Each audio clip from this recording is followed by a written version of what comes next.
अस्सलाम वालेकुम। अच्छा जी, तो मेरी तबीयत बहुत ज़्यादा ख़राब हो गई थी, इसलिए मैं हॉस्पिटल आई हुई हूँ। पर्ची बनवाई है सबसे पहले तो हमने जी, ये देखिए जी पर्ची बना रहा है। उसके बाद जो है अब हम डॉक्टर के पास जा सकते हैं। इस टाइम मुझे काफ़ी ज़्यादा बुखार हो गया था, तबीयत ज़्यादा ख़राब हो गई थी, इसीलिए मैं ना डॉक्टर के पास आई हुई हूँ चेकअप के लिए। तो डॉक्टर के पास जाते हैं, चेकअप करवाते हैं, मेडिसिन वगैरह इंजेक्शन लिख दिया था ना, उससे काफ़ी ज़्यादा बेटर है पहले से। मेडिसिन भी लिखी है, गला भी और खांसी भी, लेकिन जैसे ही उसका असर ख़त्म हुआ है ना, खांसी फिर वैसे ही हो रही है, वैसे ही वो जो है ना गले को खिंचाव पड़ जाए वैसे ही। गले में आपने गरारे करने हैं, 1-2 दिन तो लगेंगे, ठीक है। ठीक है। वो इंजेक्शन से ये होता है कि आपका गले की जो थोड़ी सी स्वेलिंग होती है ना, वो जल्दी थोड़ी सी कल से फिर वो अंदर से स्वेलिंग हुई हुई है जी, वो इसलिए गरारे मम्मा ने करवाए हैं मुझे। और सांस आपका बेहतर है पहले से? सांस नहीं बेहतर हो रहा, वो नेबुलाइज भी करवाया था कल। पूरे दिन सही रहती है, बस जैसे ही रात होना शुरू होती है ना, तो वो तबीयत ज़्यादा से ज़्यादा कौन सी किस तरह की दवाई लिख के दी थी आपको? वो आपने टैबलेट लिख के दी थी, एक रात को लेनी थी, एक हाफ लेनी थी। एक सिरप था, एक इंजेक्शन लिख के दिया था जो आप वो मैंने लगवाया था उधर से, और दूसरा जो है नहीं बुखार नहीं है बिल्कुल भी, वही वाला इंजेक्शन लिख दें और वो वाला उसका प्रॉब्लम है।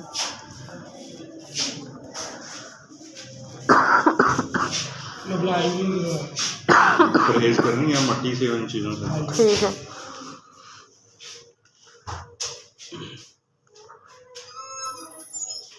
इंजेक्शन आपने ज़्यादा नहीं लगवानी, वो दवाई ही खानी है, उससे बेहतर हो जाएगा इंशाल्लाह आपका, ठीक है ना? ठीक है, आज तो लगवा लेना तो फिर वो उससे बेहतर हो जाए। डॉक्टर के पास जब मैं गई हूँ, उसने मुझे वही वाले कल वाला मैंने लगवाया था इंजेक्शन भी, और नेबुलाइज भी करवाया था, वो उसने नेबुलाइज करवाने के लिए दे दिए। अब इंजेक्शन लगवाते हैं और आपको दिखाते हैं।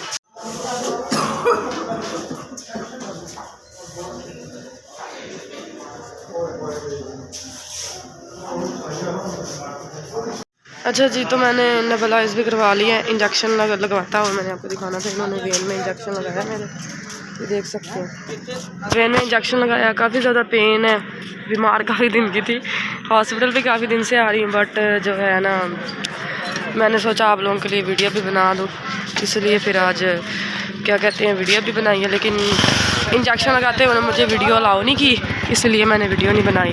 तो सब लोगों ने मेरे लिए दुआ करनी है। हॉस्पिटल बंदा पे आ शेड मुर्गी वाला शेड आ, ते बाकी तुहानू इर्द गिर्द दिखा सकते हैं, सारा बहुत ज़्यादा ग्रीनरी आ, सारा इंजॉयमेंट आ। ते अस्सलाम वालेकुम गाइस, कैसे हो? तू तेरी कसर रह गई सी है।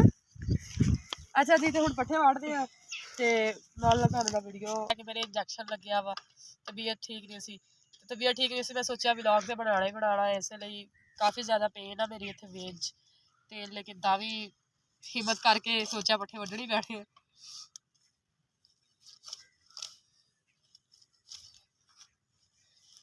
अच्छा जी गाइस, ते पट्ठे आप वड्ढ ले आ, ते टैक्स दा करना सी, इसलिए थोड़े सोचा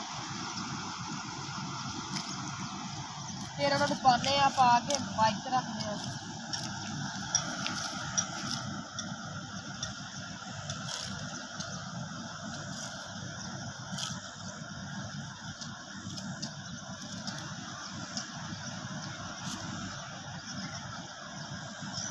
ਇਹਨੂੰ ਕਹਿੰਦੇ ਆ ਲੂਸਣ। ਇਹ ਬੱਕਰੀਆਂ ਜਿਹੜਾ ਬਹੁਤ ਜ਼ਿਆਦਾ ਸ਼ੌਕ ਨਾਲ ਖਾਂਦੀਆਂ ਨੇ, ਲੇਕਿਨ ਇਹ ਤੇ ਗਾਵਾਂ ਨੂੰ ਖਾਣਾ ਹੈ। ਜਗ੍ਹਾ ਜਗ੍ਹਾ ਤੇ ਢੇਰੀਆਂ ਲੱਗੀਆਂ ਹੋਈਆਂ ਨੇ, ਤੇ ਪੱਠੇ ਪਾਉਂਦੇ ਆ ਹੁਣ।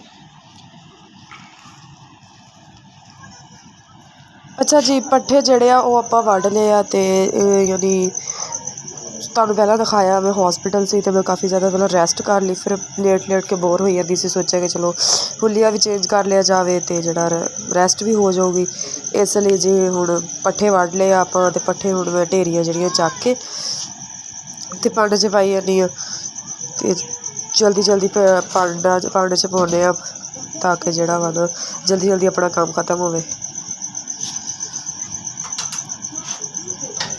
जगह जगह ते मैं देखो जी वट के ढेरियां लगा दी।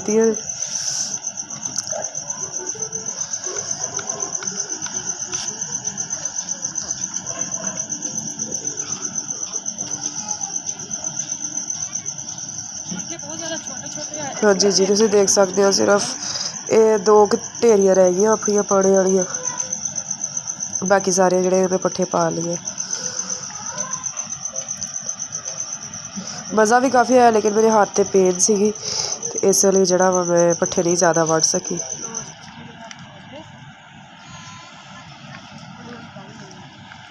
अच्छा जी आ नीचे गिर गई एक साइड को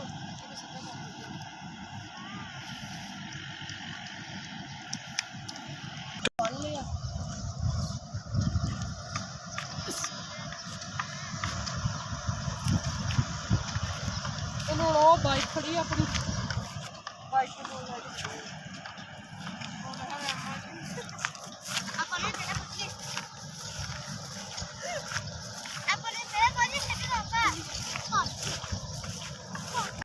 पट्ठे बाइक पर रख लिया ताकि घर लै जाऊंगा। आ लो जी अपनी बाइक आ गई।